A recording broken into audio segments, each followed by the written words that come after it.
Last time, Goku made his way to King Kai's planet, but had a small detour along the way because of an accident, dropping a Senzu bean down to hell, causing Goku to accidentally meet Bardock.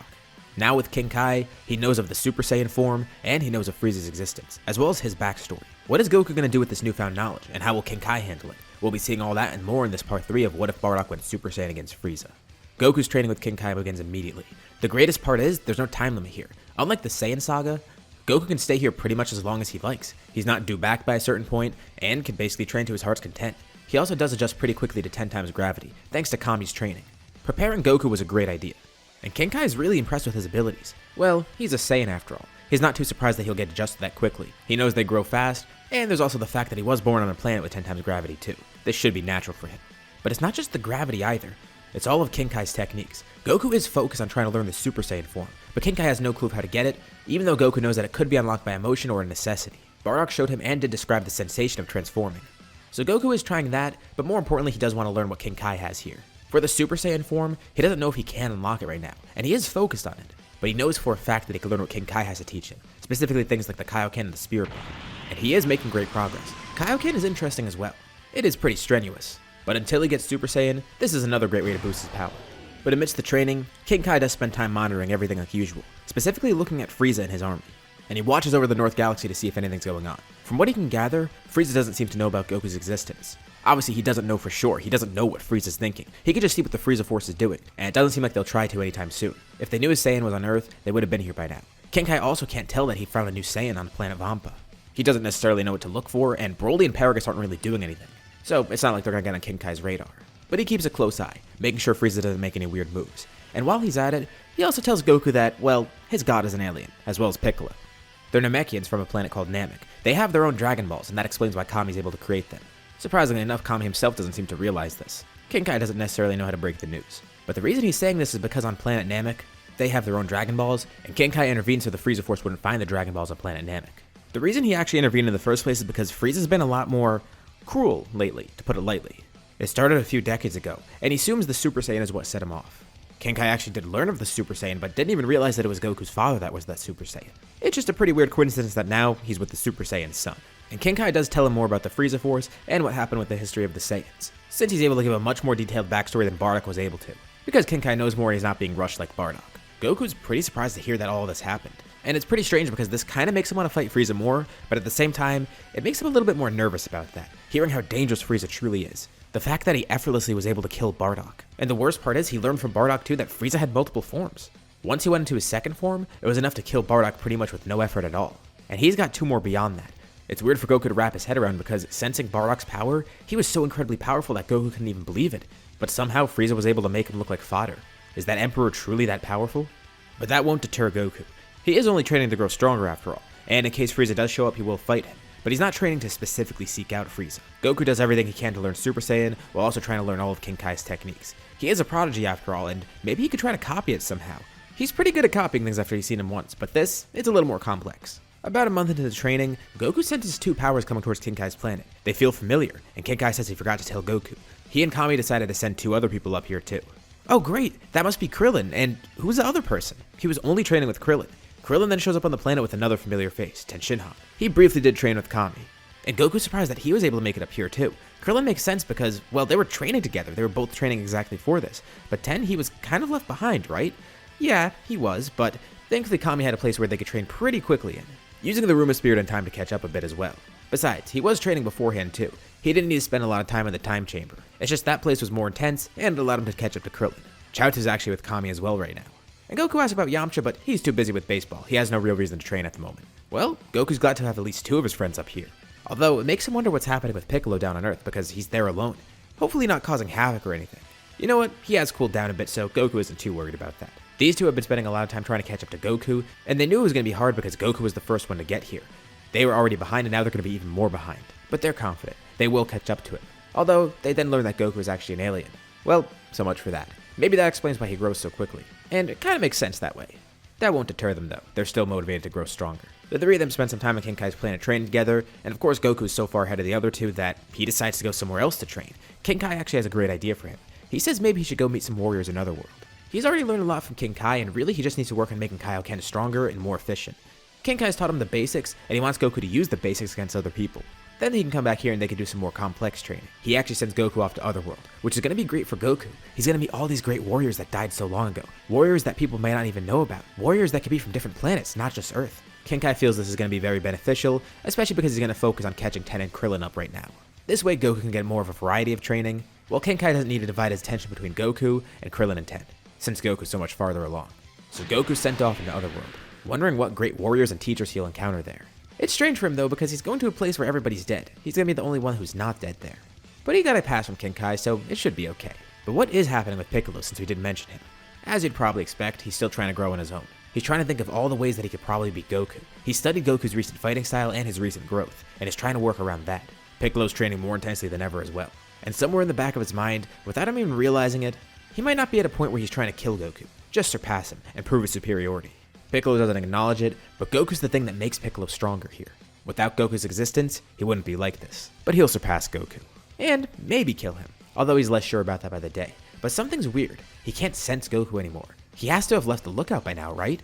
He could even try going up there and checking because maybe he's just in the room of spirit and time or something, but no, that doesn't make sense, not for that long. He wonders why he can't sense Goku's power. But it's probably nothing. Goku's probably just found a good way to suppress it up on the lookout, and that's probably why Piccolo can't sense it, especially with the lookout being so far and all. And in this brief period of intermission, we go out in space too. Frieza's plan to use Broly as bait continues. Frieza's going about his usual deeds, going to different planets, trying to see if there's any Saiyans there, but more importantly, just taking over planets for profit like he normally does. Broly and Paragus are actually sent onto these planets a lot. Not to attack the planets, but just to draw any Saiyans out maybe. And when they go on the planets, they're not dressed as Frieza Force soldiers. They show up, ask around innocently if there's any Saiyans around, just to draw out other Saiyans as a trap. And when they find out that none of these planets have Saiyans, then they send the Frieza Force in and just decimate the planet, killing the population and then selling it for profit like normal. Paragus doesn't actually mind doing this. Being in the Frieza Force is much better than being on Vampa. And while Vegeta is dead, there could be other Saiyans, and he kind of views them all the same, especially if there's any higher class Saiyans like Vegeta. As for the low class ones, he doesn't really care about them. If he finds them, fine, whatever, he'll tell Frieza. But the high class ones, any of the elite ones that worked around Vegeta or King Vegeta, he and Broly will personally kill those ones. And Frieza won't even have a problem with it. It's amazing. But in Paragus and Broly's mind, they do wonder. They don't necessarily know what Frieza is going to do with the Saiyans. They assume that he's probably going to just kill them when he finds them. But Paragus isn't stupid. Hot-headed and a bit rash? Yeah, he is, but he's not stupid. He would probably be able to tell pretty quickly that Frieza's just using them for something. But Frieza hasn't killed them yet. If he wants to get rid of all Saiyans, he probably would have gotten rid of Paragus and Broly by now. And actually, they were the ones to suggest this to Frieza too. They wanted to look for other Saiyans. But Frieza was the one to float the idea, so it made it seem like Paragus was the one to suggest it. Even though Frieza planted the thought in his head. Paragus doesn't trust Frieza just yet. But as long as he's off Vampa, that's all he really cares about. Months and months pass. Goku has met some great warriors in Otherworld. Yardrats, Metamors, all people that he wants to learn more from when he goes back. He did pick up a few of their techniques, but he couldn't spend all his time in Otherworld. He did have to go back to King Kai at some point, and also did want to go back home to Earth to see Chi-Chi and Gohan. But there was one warrior in Otherworld that he spent a lot of time with. One day he came by this man, instantly recognizing his outfit and such.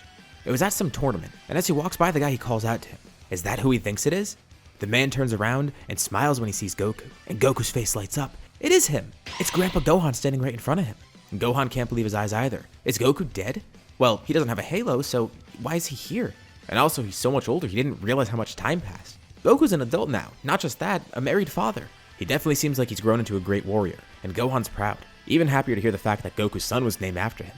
The last time he saw Grandpa Gohan was when he was a kid, and he only saw him very briefly. Although there is one thing in Goku's mind that kind of makes him sad, because he knows now that he was the one who caused Gohan's death, and he does have to confront that. But Gohan obviously does forgive him. Goku had no control over that, and that wasn't his doing. He's just glad to see Goku's grown up so well. And Goku says it's thanks to how Gohan raised him.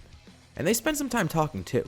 Of course, Goku does spend some time sparring with him, and showing all the new abilities that he's learned. But Goku tells him everything that he's learned too. He's apparently an alien. He actually did meet his biological father in Hell, which doesn't really surprise Gohan too much. Well, the Hell part does. But Goku being an alien, yeah, he found him out in a random space pod. That does kind of add up now that he thinks about it. But even with that, this just reaffirms what Goku was thinking before. Gohan was the one who raised him, who taught him so much in life. The person that helped make Goku the person that he is today. But Gohan is interested in hearing about what Bardock told Goku. A Super Saiyan, huh? Does he think he could actually become that? Goku's not too sure. He still has a lot more time in Otherworld, so he's probably going to spend time looking around here. It's not like he's going to find Saiyans in Otherworld though. Maybe in Hell, but he's not going there right now. He's only got a pass to just basically be here. But Gohan says whatever it is, he believes that Goku can accomplish it. He's grown into such a great warrior, and he knows that Goku still wants to uphold that. Everyone's putting their faith into Goku. And as always, he's training to grow stronger. but he is training for everyone around him that wants him to grow stronger. His teachers like Roshi, King Kai, Korin, Kami, Mr. Popo, all those people, as well as all his friends like Krillin and Ten. And while he still doesn't know what to think about Bardock, he did put his faith into Goku. But even more importantly, he's training for Grandpa Gohan's sake. The person he is now makes Gohan proud, and Goku wants to continue making him proud. And yeah, this time with Grandpa Gohan isn't going to make Goku any stronger. He's not physically growing here. He's not learning any new techniques, but it's probably the most important person that he met in Otherworld. Seeing Gohan again was not only just a nice thing for Goku, but it lets him see that he's going down such a good path, and Gohan's reaffirming everything that he believes. This is the best motivation for Goku that he's ever received, and he's glad he got to see Gohan again. But at some point he does have to go back to Earth to see Chi-Chi and the other Gohan. Krillin and Ten stay with King Kai, and maybe they're going to go out into Otherworld soon too. They're free to do whatever they want, but Goku really does want to go back and see his family. It's been a while. Chi-Chi's glad to finally see him again. She's a bit mad that it's been a while, but glad that Goku's okay. But it's not that big of a deal to her because this whole time, Gohan was able to study, getting to a good school to start out with. By now, we're a little bit into age 763. That's how much time has passed. And it's been about a month since he met Grandpa Gohan in Otherworld. He did briefly go back to King Kai's planet to train for a little bit more, and then went back to Earth immediately. He tells Chi-Chi, Gohan, and Roshi about everything that he learned. He's an alien apparently, and he actually met his biological father as well as Grandpa Gohan. But there's one really cool thing that he learned to do, and this is only very recently, right before he came back here. King Kai, Krillin, and Ten helped him out with this somehow. They were the first ones to see this, and he thinks they're going to want to see it too.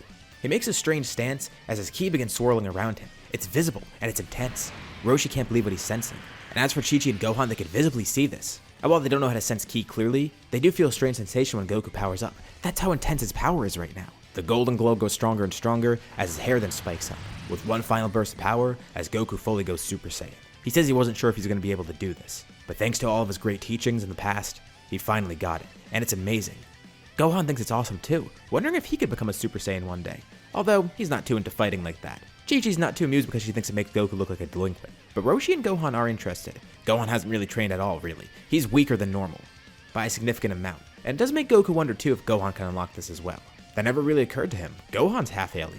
Although Roshi's intrigued to hear that Goku met his father, and Goku does explain. He was a pretty strange guy and definitely not what he expected. I mean, he met him in hell after all. Grandpa Gohan was the one who raised him and was a parent to Goku his whole life, at least until he died. This doesn't change that. Him meeting Bardock doesn't change anything about it. Sure, biologically they're related, and he does remember Bardock sending him away to protect him, having some of his memory jolted, that same memory that he lost when he was dropped on his head as a kid. He heard apparently he has a brother too and wonders if he'll ever see that guy, or his mother as well for that matter. He didn't have time to stick around in hell, and didn't have a past to go back there. And it's not like he was really interested in seeing any other Saiyans, but maybe he could meet his family one day. It was pure coincidence that he met Bardock, but strangely enough, Bardock said something about foreseeing this. Did he mean that literally? Was it fated to happen? Goku doesn't know for sure.